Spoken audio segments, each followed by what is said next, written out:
샬롬. 반갑습니다. 우리 서로 인사 나누시죠. 네, 안녕하세요. 이렇게 일주일에 2번 뵀는데도 더 보고 싶으니 어쩐 일이에요? 왜 그럴까요? 우리는 하나이기 때문에 그래요. 우리는 떨어질 수 없는 존재들입니다. 바다 끝에 갈지라도 어떻게 한다고 그랬어요? 거기로 가도 우리는 항상 하나예요. 아버지가 함께 하시니까요. 예, 기도하겠습니다. 하나님 아버지, 예수 그리스도를 상징으로 보내주시고 우리 자신에 관하여 증언해 주신 은혜를 감사합니다. 하나님이 오직 한 분이듯이 독생자 그리스도도 오직 하나의 아들이오니 지상에 있는 아들들이 여럿으로 보이지만 하나의 그리스도 안에 연합되어 있는 그리스도의 부분들인 줄로 믿습니다. 이 시간에도 말씀을 듣는 중에 육신의 마음이 나의 영을 위하여 기꺼이 하인이 되게 하여 주옵소서. 하늘을 나르는 비행기 안에서 두려워하지 아니하고 모든 결과를 맡기고 평안하듯이 우리가 모든 것을 맡기고 세상에서 하늘의 평안을 누리게 하여 주옵소서. 감사드리며 그리스도 이름으로 기도합니다. 아멘. 네, 하나님 말씀은 사도행전 1장 12절로 14절입니다.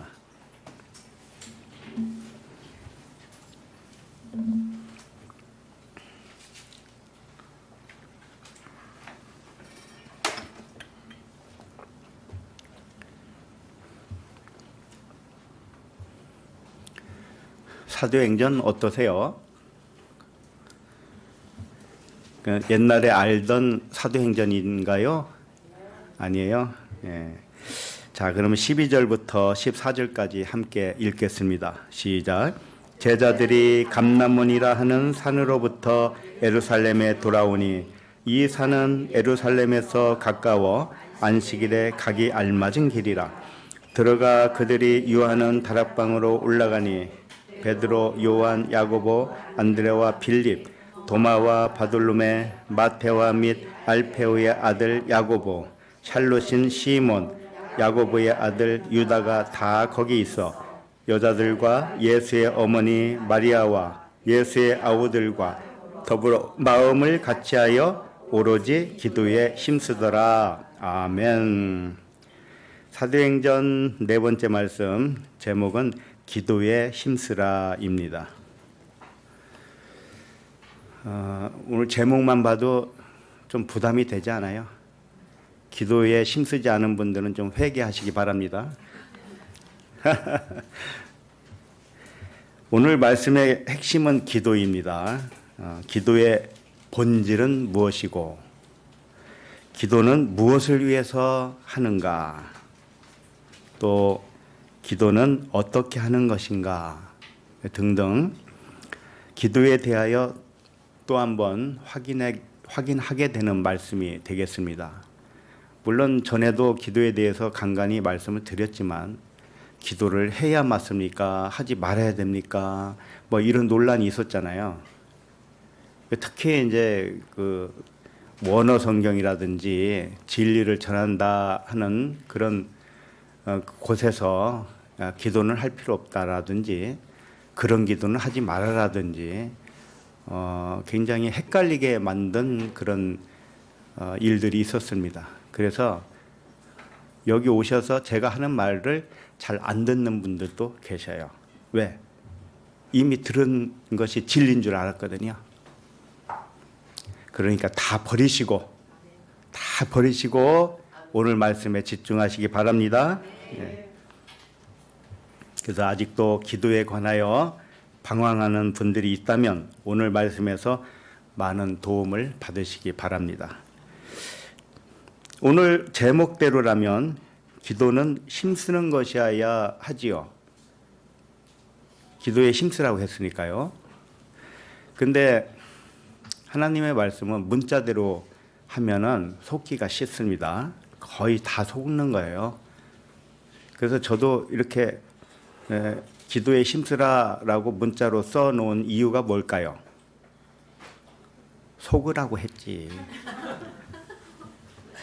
속으라고.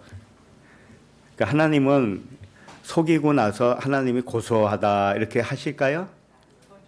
저도 그렇지 않습니다.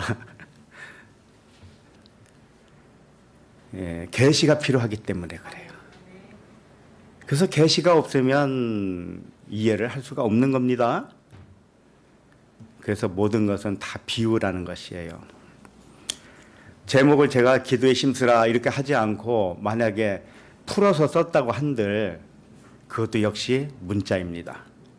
그러니까 진짜는 무엇이냐? 내 안에 우리 각자 마음 안에서 하나님이 주시는 깨달음이 있을 거예요. 그것만이 진짜입니다.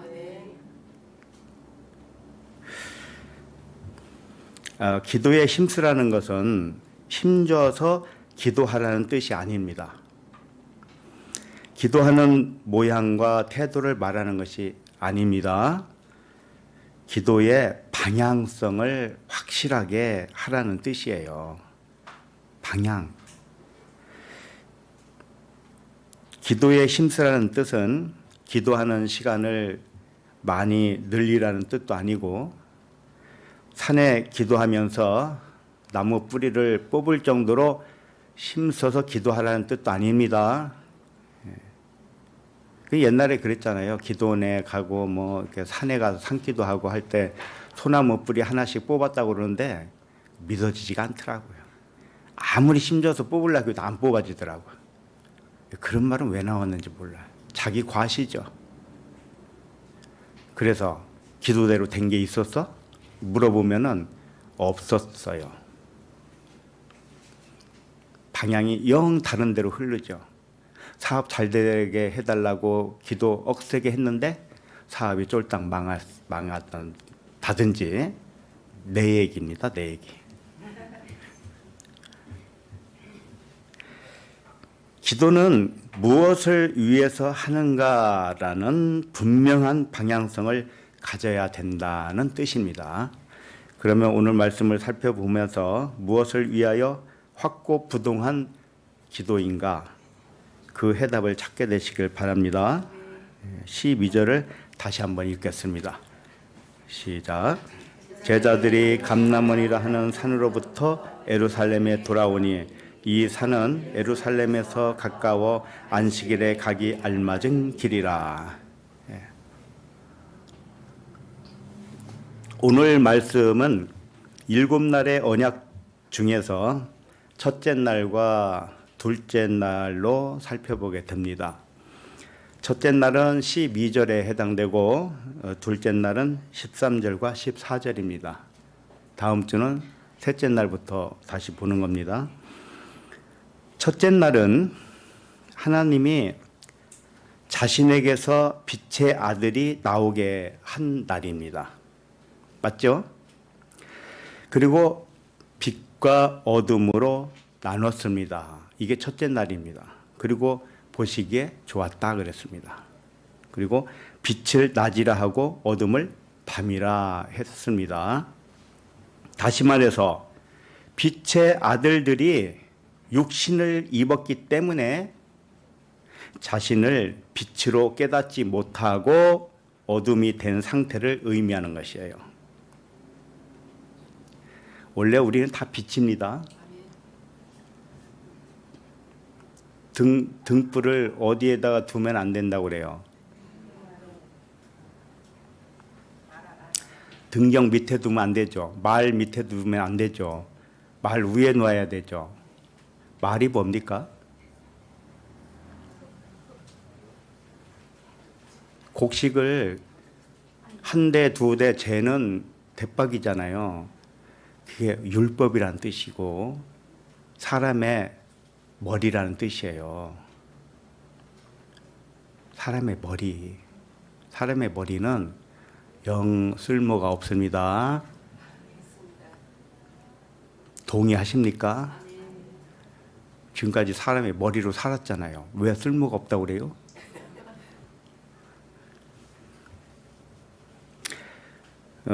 다시 말해서 빛의 아들들이 육신을 입은 상태가 어둠이 된 거예요. 그렇지만 빛은 빛이죠. 빛이 사라질 수는 없는 겁니다. 우리는 영적 존재이기 때문에 영적 특성이 사라질 수가 없어요. 그 금으로 말씀을 금으로 표현을 하죠. 금은 어디에 묻혀도 금은 썩지 않습니다. 그와 같이 우리들의 존재는 영이고 하나님의 신이에요. 그런데 육체로 오는 순간에 기억을 상실해 버렸어요. 왜 그랬을까요?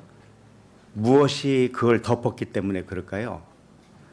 육체가 덮었어요. 그래서 성전이 된 겁니다. 무슨 성전? 겉성전. 율법 성전은 뭡니까? 다 이렇게 덮었어요. 성막, 그 이스라엘 백성들이 40년 동안 광야 생활을 했잖아요. 그때 뭘 이렇게 세웠다가 걷었다가 했어요. 텐트 장막이죠. 근데 특성을 보면 그게 위에까지 덮었죠. 천장, 지붕이 있잖아요, 지붕. 지붕이 있다는 의미가 뭡니까? 안에 있는 것을 덮어서 안 보이게 했다는 뜻이에요. 그러니까 우리가 육체를 입으면, 영이 육체를 입으면 육체가 가려요, 가려서 빛이 드러나질 않아요. 가리고 그 가린 의식이 주인 행세를 했단 말입니다. 근데 이제는 어떻게 하겠다는 거죠? 하나님이 때가 참해. 어떻게 하겠다는 거예요? 장막을 걷어 버리겠다는 거죠. 그래서 그 안에 있는 벗개 뚜껑을 확 열면 벗개 안에 있는 것이 드러나듯이 그렇게 육의 몸을 벗겨버리겠다. 이게 하나님의 약속입니다. 오늘도 많이 벗겨지시길 바랍니다. 아무리 육체가 영을 덮어도요, 빛은 언제나 비칠 수밖에 없어요.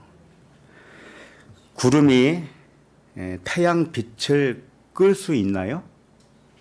끌 수는 없잖아요. 그러나 덮을 수는 있어요. 가질 수는 있다 이거예요. 우리의 상태가 그런 상태입니다. 우리가 실제 존재가 영인데 영을 가리는 것이 육이었는데요. 그 육을 구름이라고 합니다. 구름. 그 구름 속에 영이 있어요. 그게 구름 속에 무지개가 있다. 이렇게 표현하는 거죠. 육은 가릴 수는 있지만 끌 수는 없습니다. 그래서 육체를 입은 그리스도의 영을 육체가 가리고 있는 것이지 영을 손상하거나 영에 어떤 손상을 준다든지 입힐 수가 없어요. 손상을 입힐 수는 없어요. 그냥 가리기만 하고 있는 것이 육입니다. 육. 그러니까 아무것도 아니죠. 훅 불면 그냥 날아가는 게 육입니다. 우리가 생각을 다시 고쳐야 되는 것이 뭐냐면은 육의 생각이 단단하다고 생각하는 선입관입니다. 절대 안 그렇습니다. 육의 생각은 그냥 잠깐 있다가 사라지는 안개입니다. 어떤 사람은 그래요. 육의 생각이 너무 단단해서 마음으로는 나도 영으로 살고 있지만 나도 어쩔 수 없다 이렇게 생각하는데 그것은 왜 자기를 정당화하는 것밖에는 안 됩니다. 지금 이 시간에 미래가 아니고 지금 이 시간에 육이 벗겨지기를 원하면 그렇게 됩니다. 어려운 게 아니에요. 아주 순식간에 눈 깜짝할 사이에 사라지는 것이 육입니다. 안개가 무슨 힘이 있었어요? 안개는 아주 약합니다. 약해. 바람 살짝 불면 없어져요. 그러니까 염려하지 마시고, 아이고 내가 생각이 너무 단단해서 이렇게 생각하면 더 자기의 생각을 강화시키는 거라니까요. 강화하지 마세요.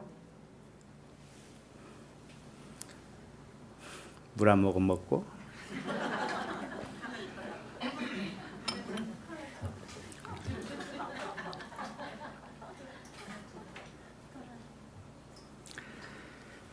그리스도의 말씀을 듣는 동안에 영을 가리고 있던 육체의 구름이 이제 점점 걷히게 됩니다.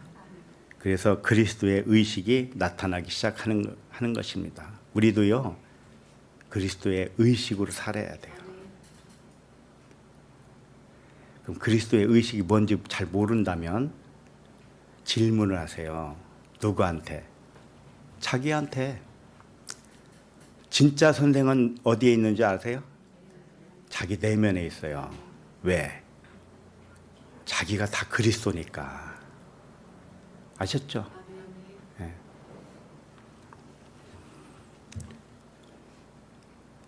그래서 이제 12절, 우리가 읽었던 12절은 빛의 아들이 육체로 와서 빛과 어둠으로 존재하고 있는 첫째 날을 보여주고 있습니다. 그렇게 안 보이지만 근데 진짜예요. 자, 12절을 보세요. 제자들이 감람원이라 하는 산으로부터 예루살렘에 돌아오니, 이렇게 돼 있죠. 이게 무슨 뜻인 줄 아세요? 제자들과 감람원이라 하는 산과 일치시키는 말씀이에요. 제자들, 감람원, 산, 이건 일치되는 거예요. 자, 어떻게 일치되느냐? 여기서 제자들이라는 직접적인 단어는 없습니다만은 문맥상 사도들에 대해서 말씀을 했거든요. 그러니까 사도들이에요.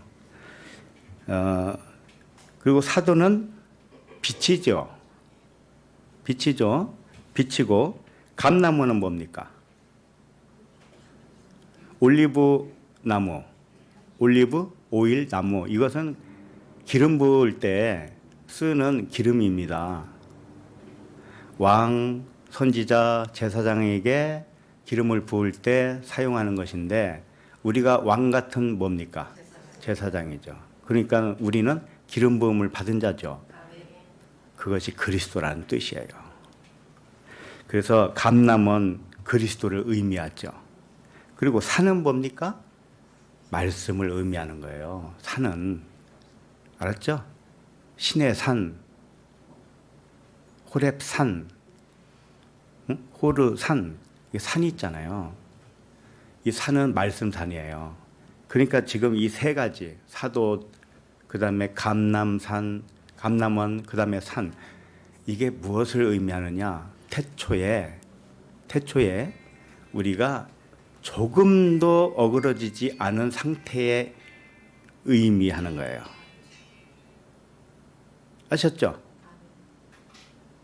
이 세상을 창조하기 전에 우리는 어떤 존재였다?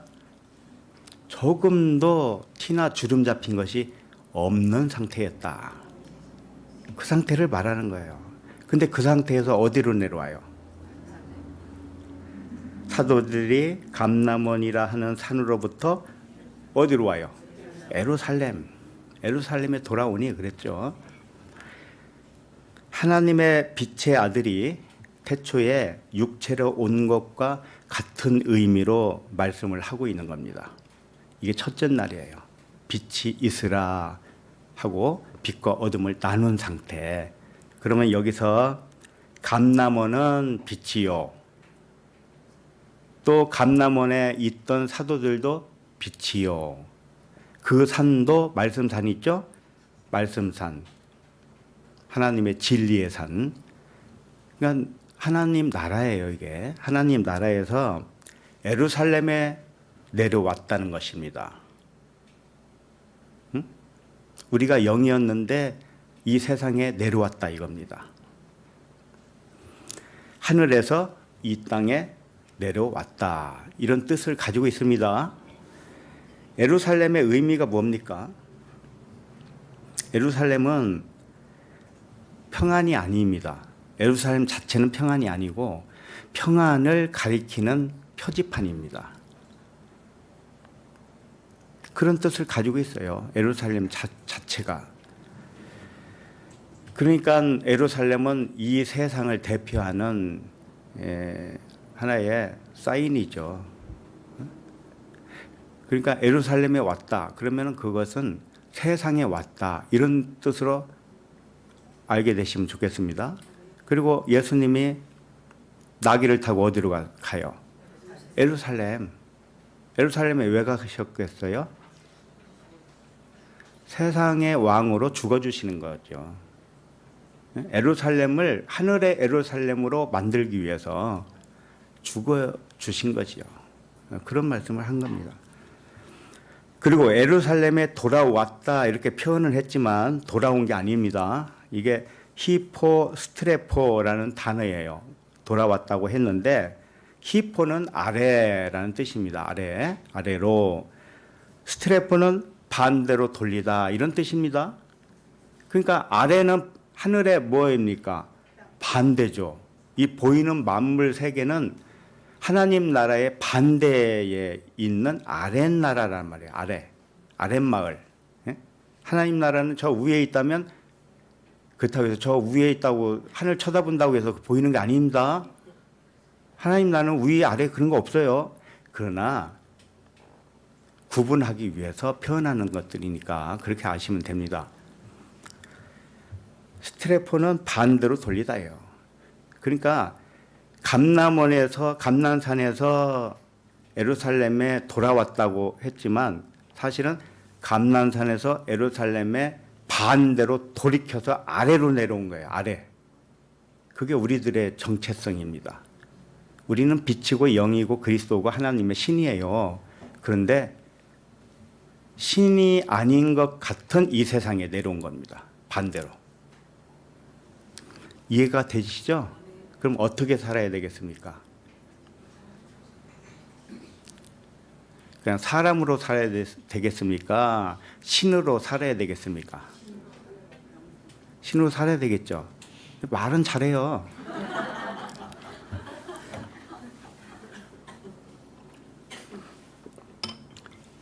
근데 교회 문 밖으로만 나가기만 하면은 무엇으로 살든가요? 아이고 누구는 어쩌고 저쩌고 막 그러잖아.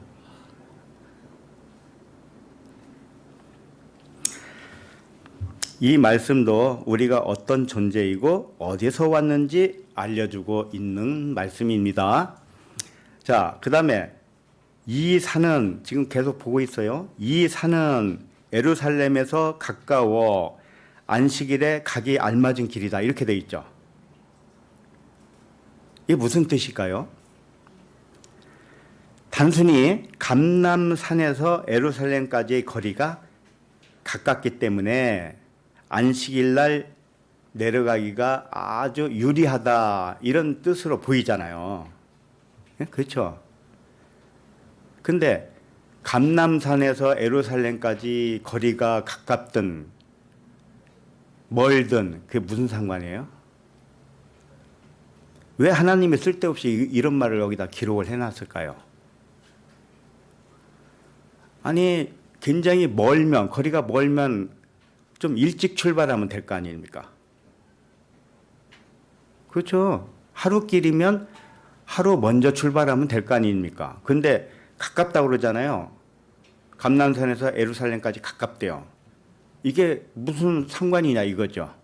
아 그래서 제자들이 안식일 날 예루살렘에 와서 안식일을 지키는데 아주 좋다. 이겁니까? 이게 우리하고 무슨 상관이죠? 감람산에서 가까운 예루살렘의 이 의미가 이런 거예요.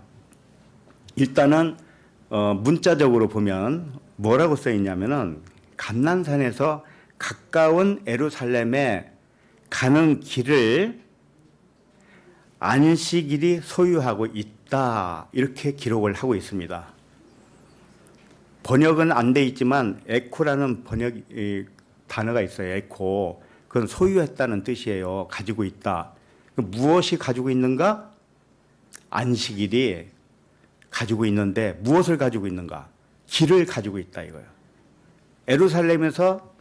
감난산에서 예루살렘까지 가는 길을 무엇이 소유하고 있다? 안식일. 문자로 봐도 그래요, 그냥. 그러면 그 문자를 보고 무엇을 깨달을 수 있습니까?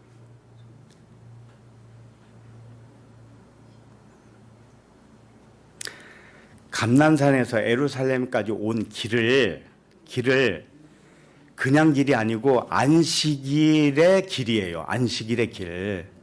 그렇다면 예루살렘이 안식을 맞이했다는 거죠. 그렇죠? 예루살렘이 안식을 맞이하면 그곳이 감난산입니다. 그곳이 감난산은 올리브산 그리스도라고 그랬잖아요. 그러면 예루살렘은 가리키는 사인에 불과한데 거기에 안식이 이르렀습니다. 그러면 그곳이 감난산이라는 거예요. 그러니까 가깝다고 한 거예요. 가깝다. 천국이 가까웠느니라 그런 거예요. 너희도 회개하라. 천국이 가까웠느니라.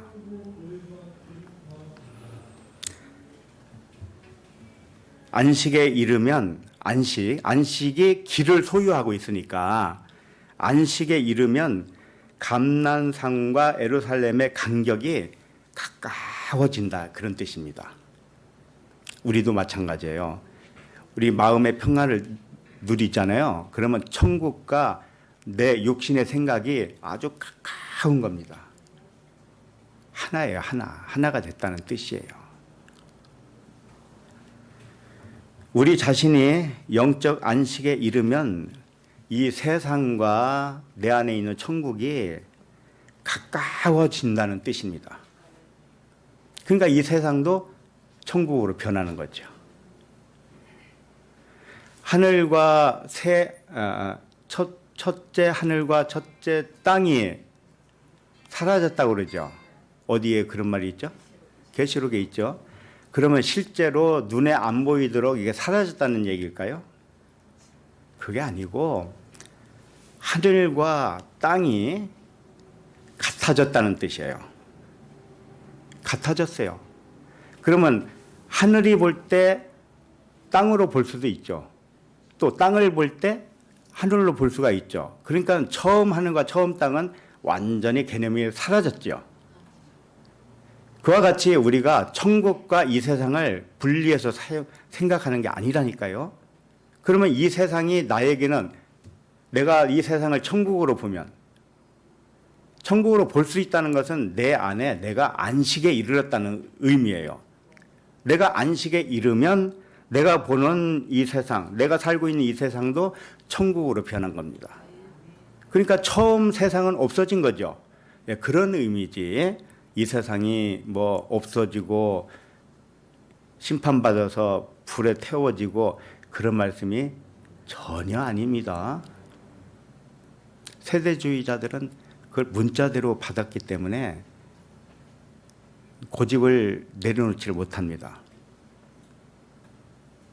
재림도 그대로 믿고 처녀도 그대로 믿고 이 세상 멸망도 그대로 믿습니다. 근데 2000년이 지났어도 여전히 똑같아요. 그러면 벌써 깨달았어야 되잖아요. 예수님 시대 한 100년만 지나고도 벌써 깨달아야 돼요. 그 말씀이 그런 말씀이 아니구나. 이거 알아야 된다고요. 근데 2000년이 지났는데도 여전히 문자대로 고집한다니 참 하나님도 참 오직 답답했으면 하나님이 오직 답답했으면 나 같은 이 무지랭이 같은 사람을 세워가지고 말도 어눌한 사람을 갖다가 이빨도 다 빠져가지고 틀니를 하다가 어느 분에게 감동을 주셔서 다 수리하게 만들고 하나님은 참 고쳐 쓰시는 하나님이에요. 보니까. 그러니까 저를 불쌍히 여겨주시고 생긴 것도 예수 닮았다 뭐 그런 얘기는 하지 마시고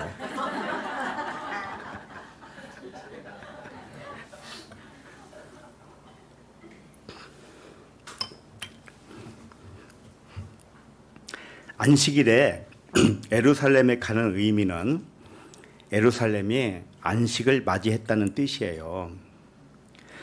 예루살렘은 어둠입니다.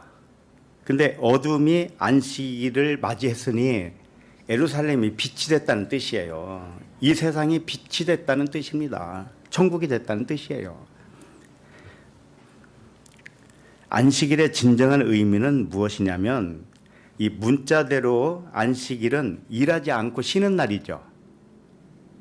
그렇잖아요. 안식일. 자동차 운전도 하면 안 되고 엘리베이터 버튼을 눌러도 안 되고 하는, 여름에 잠깐 실수해가지고 에어컨을 버튼을 안 눌렀어요. 근데 버튼을 누르면 그게 일이 되잖아요. 그래서 어떻게 했을까요? 이방인을 불렀어요. 이방인을 불러가지고 우리 집에 와서 이 스위치 좀 눌러주고 가세요. 그랬다니까요. 이게 실제 있는 실화입니다. 그러면 이방인을 부르는 일은 일이 아닙니까? 참 한심하기 짝이 없는 거죠. 그리고 안식일 날은 엘리베이터 버튼을 안 눌러도 층층에 다 서요. 그렇게 만들어 놨어요, 아예. 그러니까 내려야 할 층까지 가려면 한참 걸리는 거죠. 층마다 다 서야 되니까. 이 안식일은 샤바톤이라고 합니다. 샤바톤이 어디서 나왔냐면은 원형은 샤바트예요. 샤바트가 뭐냐? 단념하다, 그치다, 중단하다 이런 뜻이거든요. 그러니까 단순히 쉬는 게 아닙니다. 물론 겉표면적으로는 일을 안 하고 쉬는 것처럼 보이잖아요. 그게 안식일 같죠. 그렇게 오해했기 때문에 일을 안 하는 걸로 제정을 한 거잖아요. 근데 그게 아니라니까요. 그 사람들한테 좀 알려주고 싶어요. 샤바트가 뭔지 아십니까? 중단하는 겁니다. 그치는 겁니다. 뭘? 일? No. 어디에도 일을 그치다 이렇게 말씀하지 않고 의미상으로는 일을 그치는 거죠. 무엇을 그치는 줄 알아요? 머리의 생각. 이걸 중단하는 겁니다. 이게 안식입니다. 안식일의 진정한 의미는 육신의 생각을 단념하는 것입니다. 그리고 그치는 것이고 육신의 생각을 중단시키는 겁니다. 육신의 생각을 중단하면 그러면 어떤 것이 나를 인도할까요? 영이 그때 일을 하는 겁니다. 영이. 그러니까 우리는 항상 자리를 내놔야 돼요. 우리가 지금 이 세상에 사는 눈으로 보고 귀로 듣기 때문에 이게 육신이라니까요. 육신. 그러니까 육신은 항상 내려놔야 돼. 아니다가 되어야 돼요. 알았죠? 아니다. 옳다. 이게 두 가지만 하라고 그랬죠. 아니다를 해야 옳다가 나와요. 그게 진짜예요. 그게 진짜라고요.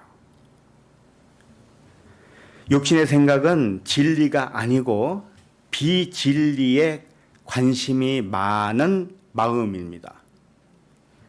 그러나 영의 생각은 뭘까요? 항상 진리를 근거로 분별하는 마음입니다. 육의 생각과 영의 생각을 좀 더 쉽게 표현을 해볼게요. 육신의 생각은 머리입니다. 머리에서 나온 생각이에요. 육신의 마음.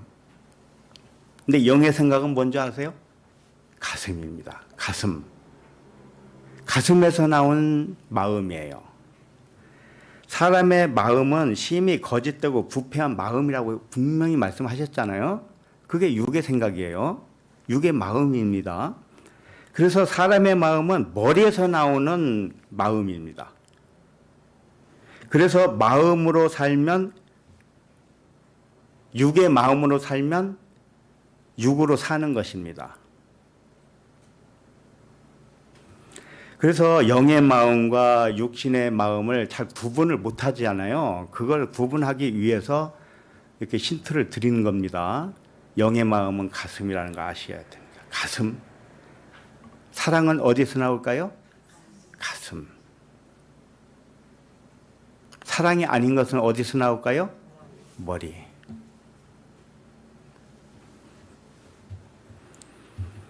가슴에서 나오는 마음은 사랑이고요. 영의 마음입니다.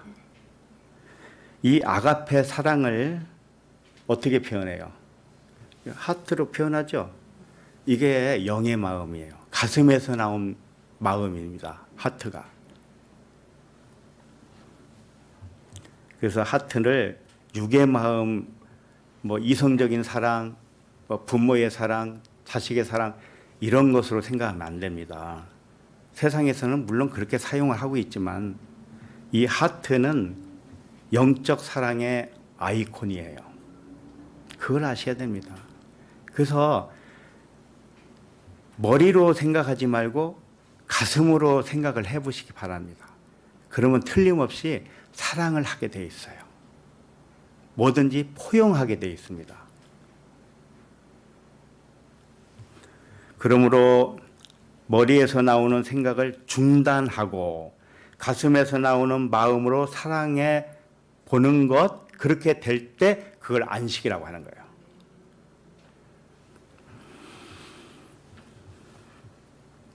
그래서 우리들도 머리로 사는 것을 담념하시기 바랍니다.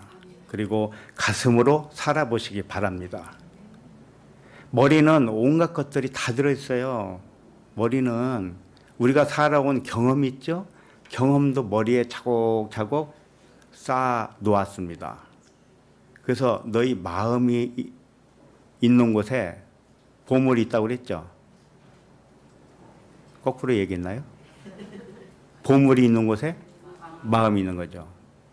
그러니까 머리로 계산한 것으로 생각하는 보물, 이 세상 온갖 것을 내가 취해야 되겠다, 얻어야 되겠다 하는 마음이 있죠.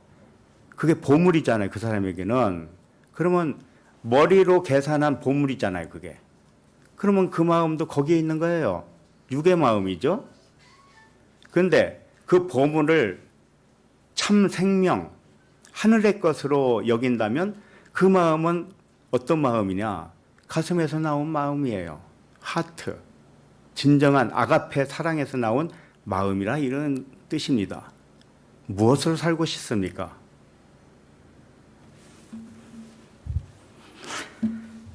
그래서 머리를 단념하고 가슴으로 사는 것이 안식이기 때문에 이런 말씀을 드리는 겁니다. 그래서 이 허깅할 때 어떻게 하던가요? 가슴과 가슴이 맞닿죠. 영과 영으로 맞다라는 뜻이에요. 아셨죠? 자, 그럼 13절을 봅니다. 13절. 시작. 들어가 그들이 유하는 다락방으로 올라가니 베드로, 요한, 야고보, 안드레와 빌립, 도마와 바돌로메, 마테와 및 알페오의 아들 야고보, 셀롯인 시몬, 야고보의 아들 유다가 다 거기 있어. 13절과 14절은 둘째 날에 해당됩니다. 둘째 날의 특징이 뭔지 아시죠? 둘째 날은 어둠이 빛을 깨닫지 못한 상태를 의미하는 겁니다. 모든 사람은 빛인데 자기가 빛인지를 깨닫지 못하고 살고 있을 때 그것이 둘째 날입니다. 이해가 되셨죠? 둘째 날은 그래서 하나님이 보시기에 좋았더라고 하지 않으셨어요. 왜? 어둠으로 그냥 있으면 좋지 않은 거라는 거죠. 어둠이 빛을 깨달아야 좋은 거라는 거예요. 어둠이 빛을 깨달았을 때가 언제냐? 셋째 날이에요. 그러나 육체가 영을 가리고 있는 동안에도 영은 육에서 벗어나고 싶은 그런 속성이 있습니다. 육이 영을 가리고 있어서 영이 잠자고 있다 할지라도 영의 본능은 육에서 벗어나고 싶은 거예요.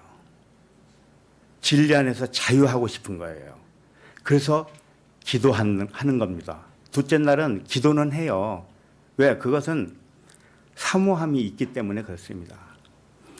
육체가 영을 가리고 있는 동안에도 영은 육에서 벗어나 진리로 자유하기를 사모하는 거라니까요. 이사야 26장 8절을 보면 여호와여 주께서 심판하시는 길에서 우리가 주를 기다렸사오니 주의 이름을 위하여 또 주를 기억하려고 우리 영혼이 사모하나이다 그랬습니다. 영은 사모합니다. 심판하시는 길이라고 이렇게 표현했는데 그것은 물세례를 의미해요. 이스라엘 백성들이 애굽에서 광야로 나오면서 홍해를 건넜죠. 이게 세례잖아요. 세례는 죽음을 의미해요. 그래서 이걸 심판이라고 합니다. 그 심판 중에 영은 즐거워하는 겁니다. 육이 죽어야 자유가 되니까요. 그 말씀을 하는 겁니다. 그래서 기본적으로 우리 모든 사람은 그 하나님 또는 하나님의 나라를 사모하는 마음이 있어요. 영이기 때문에. 우리의 본질이 영이기 때문에 그렇습니다. 13절을 다시 보시면 들어가 그들이 유하는 다락방으로 올라가니 이렇게 돼 있죠. 다락방은 집의 이 높은 곳을 말하는 겁니다. 다락 아시죠? 예, 높다라는 뜻이에요.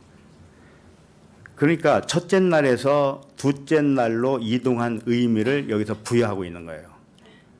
첫째 날에서 둘째 날로 올라간 거예요.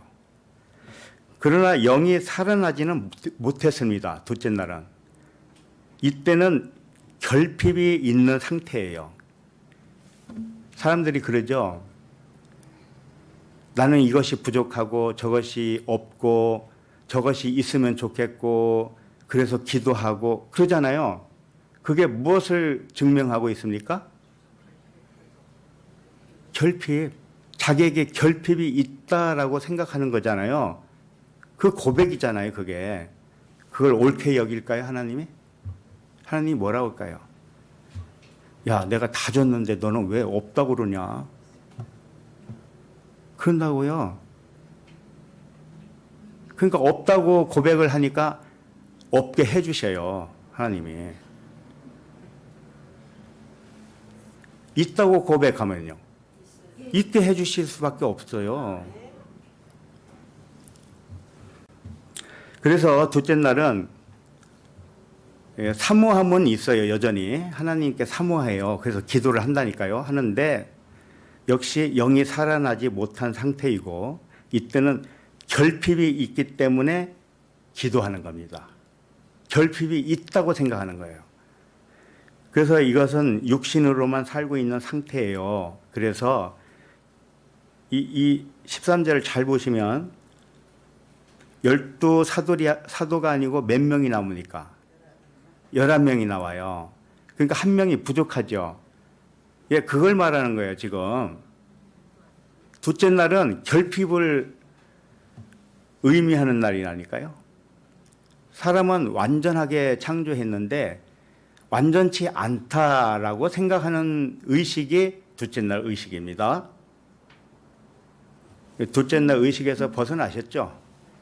잘하셨어요.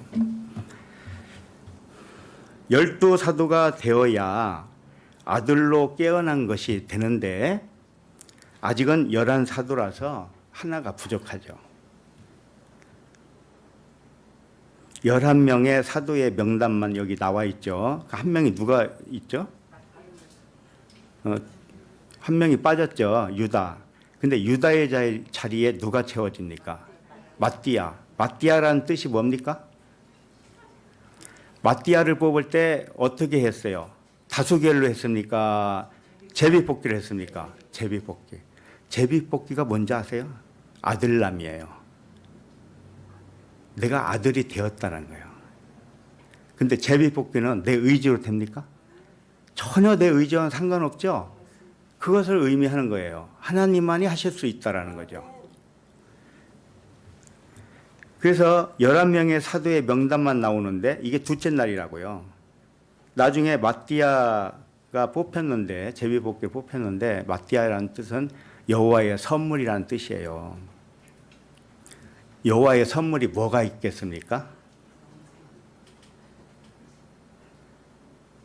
무릎 관절이 아팠는데 관절을 낫게 해줬다. 이게 선물일까요? 그 정도일까요? 위장병이 나았다. 이게 여호와의 선물일까요? 한번 좀 크게 생각을 해보세요. 여호와의 선물이 뭘까? 한번 생각을 해보세요. 여호와께 부르짖는다고 하면 제일 받고 싶은 게 뭡니까? 여러분? 매상에 오르는 겁니까? 새 장가 가는 거예요? 새 시집 가는 겁니까?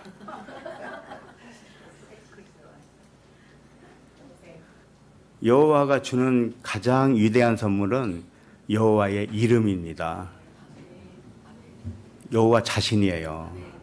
그러니까 마띠아가 누구라는 거예요? 여호와라는 뜻입니다. 그리스도라는 뜻이에요. 그러니까 11명이 있을 때는 뭐가 빠진 거예요? 그리스도가 빠진 거죠. 그리스도가. 다 있어도 그리스도가 빠지면 꽝입니다. 이게 둘째 날이에요. 그리스도가 결핍되어 있으면 모든 것에서 결핍을 느껴요. 그러나 내 안에 그리스도라는 핵심, 그것으로 채워졌으면 결핍은 일어나지 않습니다. 절대. 없어도 없는 게 아닙니다. 그 사람에게는.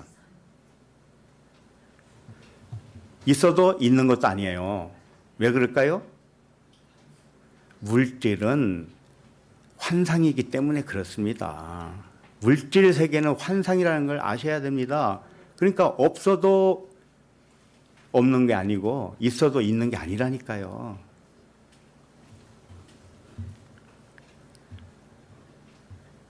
부족하게 여기기 때문에 뭔가를 채우려고 안식이 없지요. 한번 잘 생각해 보세요, 자기를. 내가 왜 안식이 없지? 잘 생각해 보시라니까요. 뭔가 부족하기 때문에 그렇죠. 저것만 되면, 저 일만 풀리면 이러고 있잖아요. 지금 당장 행복이 없으면 미래도 행복이 없어요. 지금 평안이 없으면 내일도 평안이 없는 겁니다. 평안을 누려야 평안의 조건이 오게 되어 있습니다. 이걸 아시기 바랍니다. 본래 우리는 아무것도 부족함이 없는 하나님의 아들이에요. 부족함이 없어요. 부족함이 절대 없습니다. 그러므로 머리에서 나오는 생각은 부족하다고 느끼는 겁니다. 머리는 그렇게 말을 한다니까요. 머리가 말하는 음성을 듣잖아요. 그러면 항상 안식이 없어요. 두려움, 미움, 시기, 질투 또는 염려, 근심 이런 것만 채워져 있습니다. 머리의 말을 듣지 마세요. 누구의 말을 들어야 돼요? 가슴에서 나오는 가슴의 음성을 들으시기 바랍니다. 그래서 머리에서 나오는 생각을 단념하시기를 바랍니다. 그리고 가슴에 맡겨요. 이렇게 맡기는 노력을 기울여야 됩니다. 하루하루 우리에게 주어지는 목적이 있습니다. 하나님이 세상에서 왜 안 데려가요? 세상에 남겨두는 목적이 있어요. 그건 뭐냐? 머리는 쉬고 가슴으로 살아라. 이걸 될 때까지 하는 겁니다. 될 때까지. 이번 생에 안 되면 어떻게 되겠어요?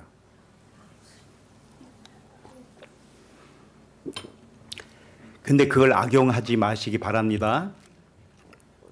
아이 뭐 그냥 대충 살다가 다음 세대도 오지. 그건 악용하는 거예요. 예?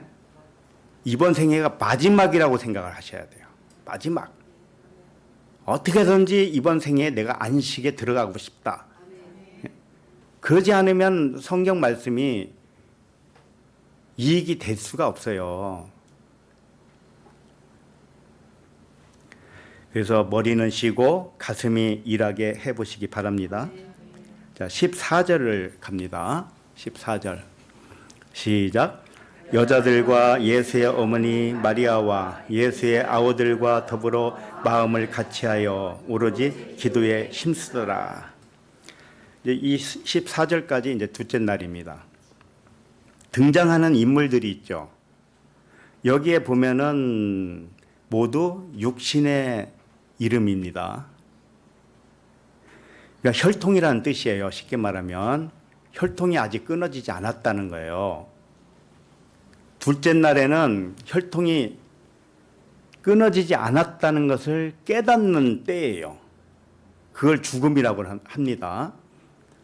의식의 죽음을 말하는 거예요. 그러니까 여자들과 이렇게 나오죠.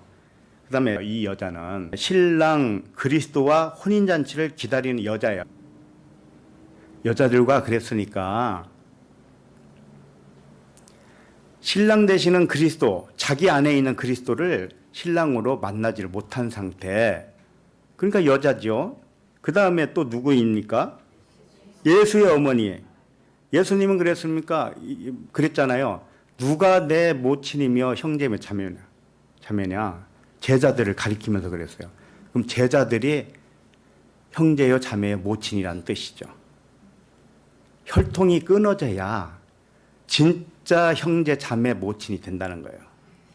근데 지금 여기는 뭐예요? 예수의 어머니라고 그랬습니다. 이게 혈통이잖아요, 혈통. 그러니까는 이건 둘째 날이란 말이에요. 보시기에 좋다고 말할 수 없는 상태. 육신의 형제로 소개를 하고 있고요. 육신의 어머니로 소개하고 있습니다. 그러면 영으로 모두 하나라는 믿음이 결핍되어 있는 상태를 말하죠. 맞지 않습니까? 예수의 어머니라고 말하면 안 되는 거예요. 차라리 앞에 육체로는 또는 혈통으로는 이렇게 단서를 달아야 되거든요. 그러니까 예수 그리스도를 소개할 때 혈통으로는 다윗의 혈통으로 나고 육체로는 다윗의 혈통으로 성결의 영으로는 하나님의 아들이라 인정되셨으니 그렇잖아요. 그러니까 혈통으로 지금 말하고 있다는 것은 아직 거듭나지 못한 상태를 말해주고 있는 겁니다. 그래서 둘째 날이라고 하는 거죠. 육체로 오기 전에 우리는 모두 하나의 영이었죠. 맞죠? 그리고 우리 하나하나를 이게 총합하면은 그걸 그리스도라고 합니다. 총합이 그리스도예요. 그런데 우리 개인은 뭡니까? 그리스도의 일부분이겠죠. 그렇죠? 그러니까 그리스도가 전체라면 나는 그리스도의 일부분이란 말이에요. 그래도 그리스도라고 해주는 겁니다. 그래도 여호와라고 해주는 거예요. 아셨죠? 그러나 일곱째 날로 갈수록 우리가 처음에는 육체로 와서 다 기억을 상실해버렸고 자기를 신분을 낮췄습니다. 그러나 점점 일곱째 날로 갈수록 이제 하나의 의식으로 충만하게 될 것입니다. 마치 강이 있죠, 강. 강들은 수없이 많지요. 그런데 그 강물이 어디로 흘러갑니까? 결국은 바다에 흘러가서 바다에서 다 하나가 돼버려요. 맞죠? 그와 같은 거예요. 우리는 육으로 이렇게 개별적으로 있으니까 다 다른 것 같이 보이잖아요. 이게 마치 강이에요, 강. 수많은 강들이라고요. 근데 결국은 어디서 만나냐? 바다에서 만나듯이 한 근원에서 만나요. 한 근원으로 하나입니다, 하나. 그걸 지금 알라는 거예요. 지금 알라. 그래서 네 자신과 같이 이웃을 사랑하라고 그런 거예요. 이웃이 네 자신이라는 겁니다. 그런데 어떻게 담을 쌓고 살아요? 가슴을 열으세요. 가슴을 열어야 돼요. 비록 사는 집도 다르고 사는 지역도 다르고 환경도 다르지만 마음의 문을 열면 하나입니다. 우리는. 그 다음에 여기 더불어 마음을 같이하여 오로지 기도에 힘쓰더라 이렇게 돼 있잖아요. 더불어라는 게 뭐겠습니까? 하나라는 것을 여기서 설명하고 있잖아요. 표현하고 있잖아요. 서두에서 말씀드렸지만 기도에 힘쓰더라는 뜻은 막 이렇게 어떤 태도를 말하는 게 아니라고 그랬잖아요. 소나무 뿌리 뽑듯이 힘써서 기도하라는 뜻이 아니라고 그랬죠. 방향성을 얘기했다고. 방향성이 확고하다는 뜻입니다. 이게. 그러니까 힘쓰더라라고 했지만 그 의미가 그렇습니다. 확고부동하다 이런 뜻입니다. 그래서 더불어 마음을 같이하여라는 것은 여자들과 예수의 어머니 마리아 또는 예수의 아우들이 한 마음으로 한 목적을 향하여 기도하고 있었다 이런 뜻입니다. 영적 기도는 딱 한 가지 목적밖에 없습니다. 뭘까요? 온전함이, 영은 온전하잖아요. 예수님이 그랬잖아요. 내가 온전한 것 같이 너희도 온전하라. 어떻게 해야 온전하는 거예요? 배워야 되는 거예요? 아니면은 뭐 몇 살 이후에 그렇게 된다는 거예요? 그런 것도 아니잖아요. 사랑이 온전하게 하는 거거든요. 사랑. 우리는 원래 온전했습니다. 그렇기 때문에 온전하게 되었다라고 아주 못을 박은 거예요. 앞으로 온전하게 될 거야 이렇게 말씀을 하지 않았어요. 지금 온전하다 이렇게 말씀한 겁니다. 다만 온전한 것이 가리워져 있는 거예요. 시장이 육체와 영을 가운데 이게 시장이 있었잖아요. 성소와 지성소 사이에. 그와 같이 육신의 의식이 시장으로 쫙 가리고 있었어요. 영이 빛을 발하지를 못하는 거죠. 그러나 영은 언제든지 영일 수밖에 없기 때문에 기도하는 겁니다. 기도. 아바 아버지 하면서 기도하는 거예요. 그럼 뭘 기도하겠어요? 이 육신의 장막, 이 시장을 걷어주세요. 그거잖아요. 예수님이 십자가에서 죽으시면서 뭐라고 했어요? 시장이 위에서부터 밑으로 갈라졌다. 시장은 곧 육체니라 그랬습니다. 그러니까 기도의 본질은 영이 드러나는 것, 이걸 회복이라고 합니다.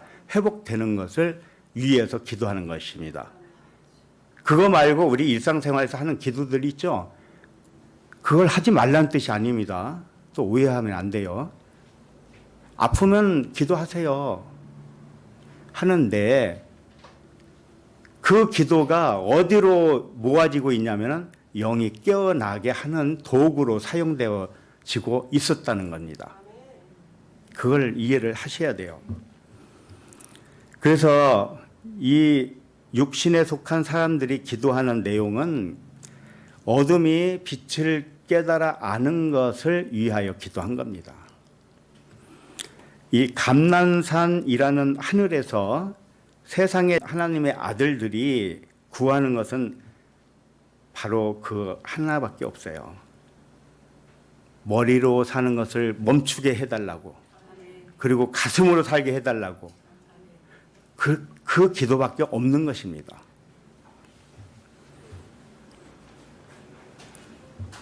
다르게 표현하면 영이 잠에서 깨어나서 영과 진리로 세워지는 것을 위해서 기도하는 것입니다. 자, 그러면 이제 기도의 목적과 방향은 확고하죠. 그러면 우리가 알아야 될 건 뭐냐?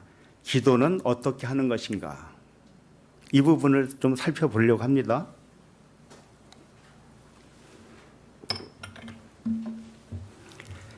기도에 힘쓰더라 이렇게 써 있죠. 번역이. 근데 이 기도는 프로시코마이가 아니었습니다. 프로시케라는 단어예요. 프로시쿠마이는 기도하다 동사입니다. 그러나 프로시케는 명사예요. 기도라는 명사예요. 그러니까 여기서 기도 명사를 사용한 겁니다. 그리고 힘썼다 이렇게 하니까 명사가 어떻게 힘써요? 명사는 그냥 존재잖아요. 존재. 예? 동사여야만이 힘쓰든 말든 하잖아요. 그러니까 번역이 좀 부족한 거죠. 기도는 프로시케라고 하는 명사예요. 기도하는 것은 프로시쿠마이, 이게 동사입니다. 그러면 기도를 명사 프로시케로 한 이유는 기도의 정의를 말해주고 싶은 거예요. 기도의 정의, 기도가 뭐냐? 기도를 하기 전에, 프로시쿠마이 하기 전에 기도가 무엇인지 알려주는 말씀이란 말이에요. 주님이 이런 말씀하셨죠. 내 집은 만민이 기도하는 집이다. 그랬죠. 그때도 프로시케로 사용했습니다. 만민이 기도한다 그랬는데 기도하는 동사가 아니란 말이에요. 기도의 집이라는 뜻입니다. 그냥 기도의 집. 그러니까 내 집은 만민이 기도하는 집이 기도의 집이라는 뜻이에요. 자, 우리로 말하면 우리가 성령의 전이라고 그러잖아요. 하나님의 성전이죠.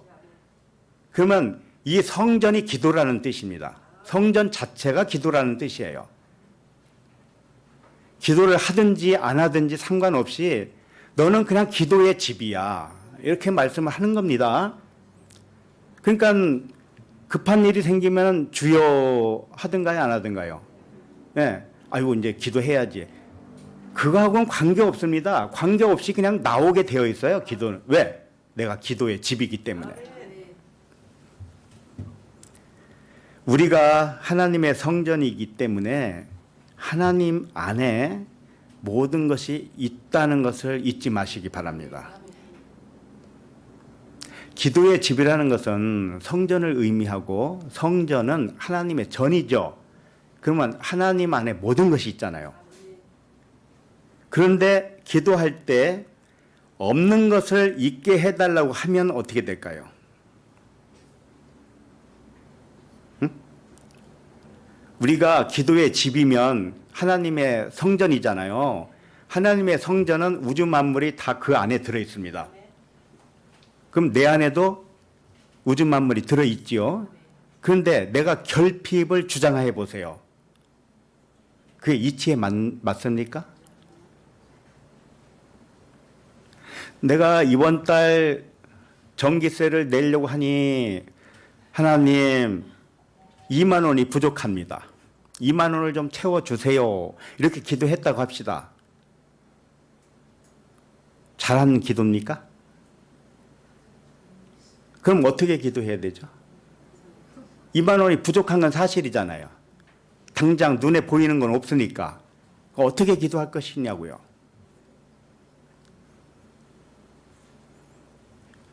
(2만 원을) 잘 들어보세요. 2만 원이 내 안에 있는 거잖아요, 사실은. 그러나 현실로 나타나지는 않은 거죠. 그러니까 2만 원을 머릿속으로 그려보세요.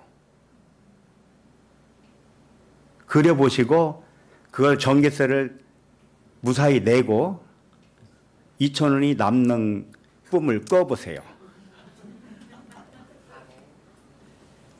상상으로 하라고요. 상상으로. 그러니까 미리 보는 거죠. 미리. 믿음은 미리 보는 걸 말하는 거예요. 그게 믿음이에요. 그런데 달라고 기도해놓고 주면 좋고 뭐 안 주면 또 옆집에서 꾸지 뭐. 이것은 믿음이 아닙니다. 자, 그러면은 하나님, 그러면 그렇게 상상하고 있는 것으로 믿고 기도하면 그럼 다 이루어집니까? 또 이런 질문도 해요. 이런 질문을 왜 할까요?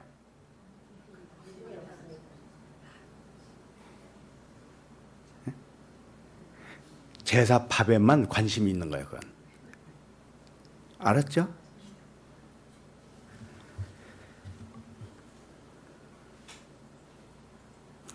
그래서 우리는 감사가 나올 때까지 내 속에서 묵상을 하시기 바랍니다. 돈 2만 원을 그려놓고 그게 나에게 온 거라는 결과로 묵상을 하시라고요. 그리고 돈을 만지세요. 내 속에서. 만지면 느낌이 오겠죠. 그리고 그러면 감사가 나오기 되겠죠. 감사가 될 때까지 그렇게 하세요. 이것은 단 1분에 끝날 수도 있고 3박 4일 걸릴 수도 있어요. 여러분의 믿음에 따라서. 아셨죠? 내 안에서 먼저 일어나야 된다니까요. 내가 먼저 일어나야 돼. 그렇지 않고서는 기도가 이루어지지 않습니다. 그리고 헛된 기도입니다. 그래서 나는 이런 단어를 쓰기를 원해요. 회복을 위한 기도만 있을 뿐이에요. 자신이 하나님의 성전으로서 기도하는 것인데 없는 것을 해달라고 하면 성전에 없다는 고백이 됩니다. 이것은 온당한 기도가 아니라 오히려 내어 쫓는 기도입니다. 이번 달 목표가 이렇게 되게 해주세요 라고 기도하잖아요. 그럼 목표가 채워지지 않습니다. 오히려 채워졌다고 해도 그건 기도의 응답은 아닙니다. 그럼 뭐냐? 회복은 결핍이 아니에요. 원래 있던 것이 본래 가지고 있는 것이 다시 제자리로 돌아오는 거죠. 그래서 본래 가지고 있는 것을 꺼내 보이는 것이 내 속에서 상상으로 꺼내 보라고 한 겁니다. 왜? 나에게 다 있으니까 그걸 꺼내 보란 말이에요. 내 속에서. 그리고 그것에 대하여 감사를 해보세요.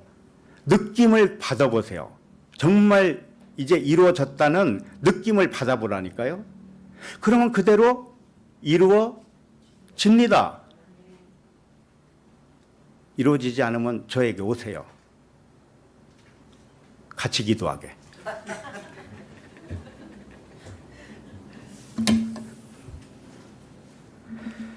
건강한 자가 병들었다가 다시 건강한 상태로 회복되는 것이 기도의 목적입니다. 그렇다면 기도는 구체적으로 어떻게 하느냐? 예를 들어서 아까도 설명했지만 몸에 질병이 왔다고 한다면 어떻게 기도하면 좋겠습니까? 병이 떠나가기를 기도하면 병이 있었다는 고백이 됩니다. 맞지 않나요? 하나님, 병 좀 떠나가게 해주세요. 좀 고쳐주세요. 그러면 나에게 병이 있다는 증거가 되죠. 그러나 건강이 회복되기를 기도한다면 원래 건강한 상태가 자기의 본질인 것을 고백하는 겁니다.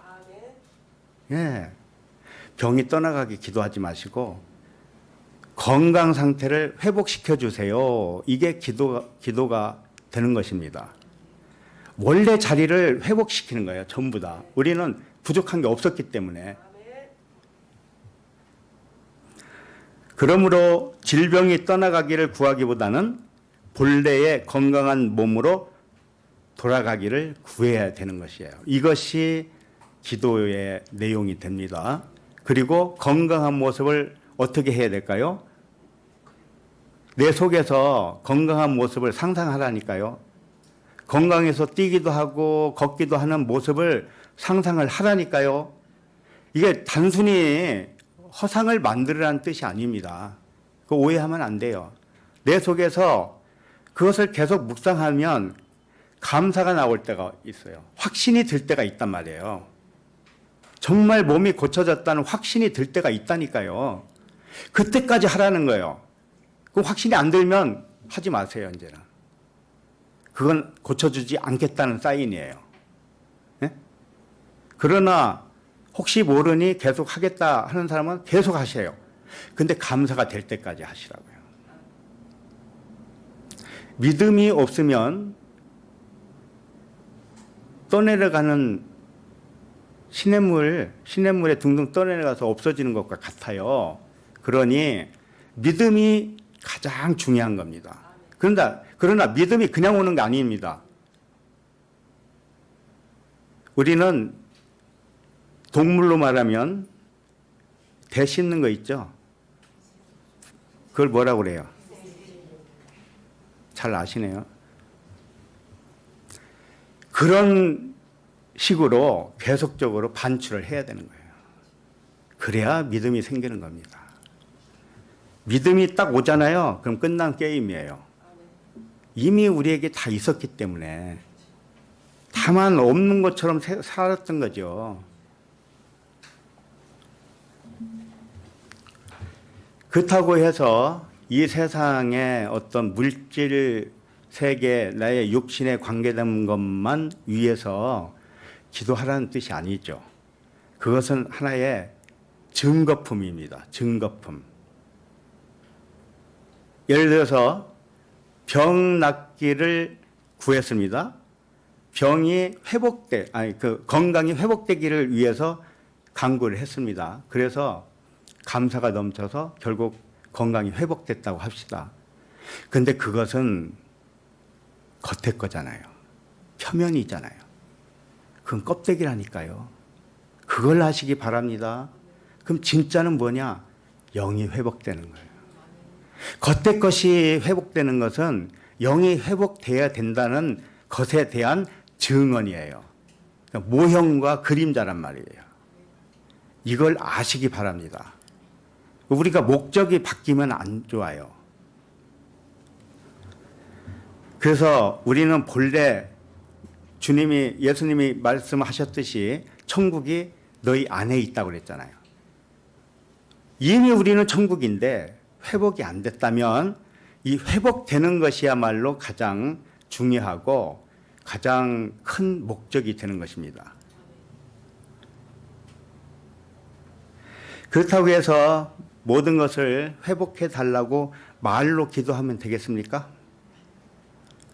기도는 말로 하지 않아도 돼요. 우선 내 가슴이 원하는 기도가 무엇인지를 살펴보시기 바랍니다. 그게 가장 중요해요. 시발점이에요. 내 머리가 원하는 거 말고 가슴이 원하는 것이 뭔가를 살펴보시기 바랍니다. 그런 다음에 가슴이 원하는 것을 회복되기를 위해서 기도를 하시기 바랍니다. 하나씩 하나씩. 많은 걸 이렇게 한꺼번에 놓고 욕심 부리지 마시고 하나씩 하나씩. 내면에서 회복된 상태를 먼저 보셔야 되는 거예요. 겉으로 회복은 안 된 것처럼 보이지만 내 내면에서 먼저 회복이 돼야 된다니까요. 그러고 나면 그게 기도예요. 말로 하는 것만 기도가 아닙니다. 내 생각, 내 내면 속에서 그것이 이루어지게 되는 것. 뜻이 하늘에서 이룬 것 같지 땅에서 이루어지이다. 이게 그 말씀입니다. 그러니까 기도하는 태도는 상관이 없어요. 눈을 감든지 눈을 뜨든지 걷든지 운동을 하든지 앉아있든지 무릎을 꿇고 하든지 이건 아무 상관이 없어요. 다만 자신에게 맞는 것을 자신이 선택하면 돼요. 나는 이렇게 하는 기도가 가장 소통이 잘 되는 기도더라. 이 기도의 환경이 있을 겁니다. 환경. 어떤 분은 음악을 틀어놓거나 또는 찬양을 하면서 하든지 이 외적인 것은 기도를 도와주는 도구에 불과합니다. 도구는 자신들이 찾으면 돼요. 중요한 것은 없는 것을 달라고 기도하지 마시기 바랍니다. 있는 것이 회복되는 상황을 만드는 것입니다. 그렇게 될 때까지 내면에서 계속적으로 해야 돼요. 이게 기도의 힘쓰라의 진짜 의미입니다.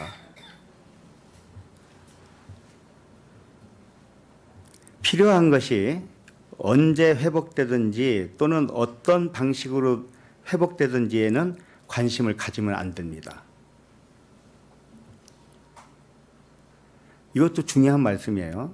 내가 속으로 기도의 회복, 뭔가 지금 없는 것 같이 보이는 것에 대하여 회복되기를 위해서 기도했잖아요. 근데 어떤 방식으로 되는가에 대해서는 관심하지 말라고요. 또 언제 그렇게 될 것인가에 대해서는 관심하지 말라고요. 그냥 기도해서 내 속에서 감사가 우러나면 그걸 끝이에요. 내가 할 도리는 다 한 거예요. 나머지는 아버지가 할 일이에요. 그거 하시기 바랍니다. 아버지가 해줘도 아멘이고 안 해줘도 아멘입니다. 그러나 내 안에서 감사가 우러날 때까지 끈질기게 묵상을 함으로 인해서 회복이 일어나면 그걸로 족한 것입니다.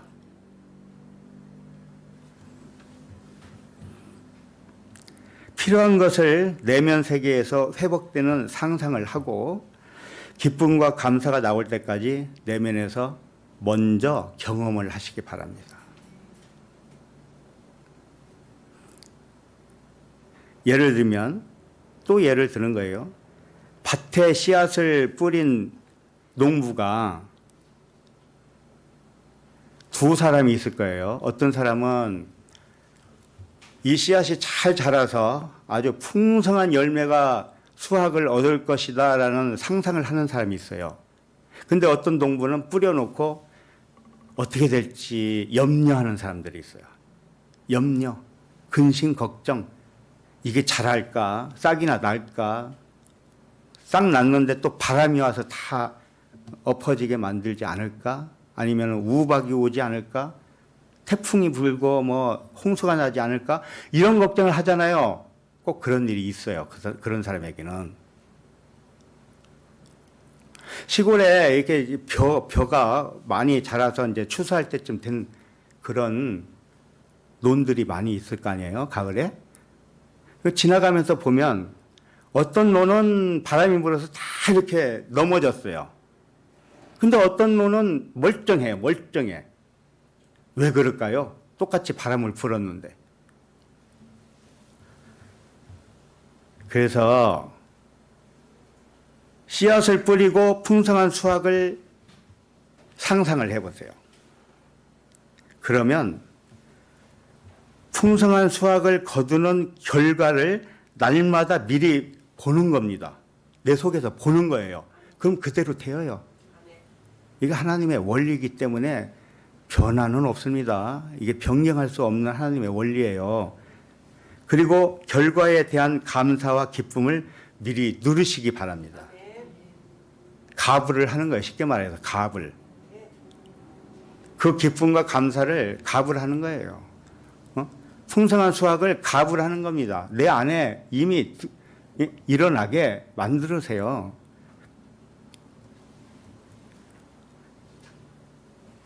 말씀 한 구절 읽고 마칩니다.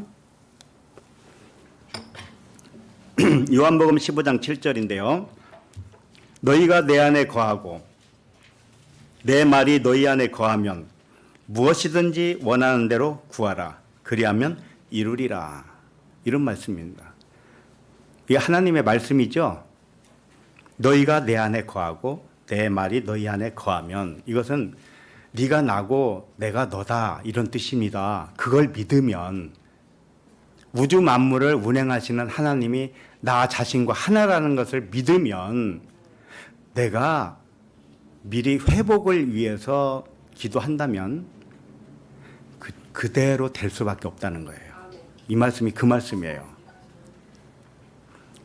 그리스도 안에서 만물이 순종하려고 아들들이 나타나기를 고대하고 있습니다.